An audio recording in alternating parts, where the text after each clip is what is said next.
අපි අද ඔයාලට අයිලට් කර්න් එකක් මහනකොට ලේසියෙන්ම අයිලට් එක කපා ගන්න පුළුවන් ක්‍රමයක් කියලා දෙන්නයි ආවේ. සාමාන්‍යයෙන් කර්න් මහනකොට කතුරෙන් තමයි අයිලට් එකේ සිදුරු කපා ගන්න.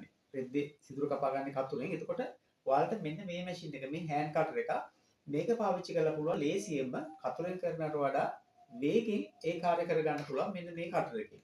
ඊට අමතරව ඔයාලට මහන මැෂින් ගන්න පුළුවන්, මැෂින් ලයිට් ගන්න පුළුවන්. මේ මැෂින් එකේ ලයිට් එකේ විශේෂත්වයක් තියෙනවා. මෙන්න මේ ස්විච් එකක් තියෙනවා. ඒතර ඒ ස්විච් එකෙන් පුළුවන් ඔයාලට වැඩේ කරන්න නැති වෙලාවට ඔෆ් ස්විච් එක පුළුවන් ඔන් ඔෆ් කරගන්න. ඊට අමතරව මේ මැෂින් ලයිට් එක ඔයාලට ඕන ඕන විදිහට මේක හරව ගන්න පුළුවන්. කැමති තැනකට මෙන්න මේක මෙහෙම සම්බන්ධ කරගන්න පුළුවන්.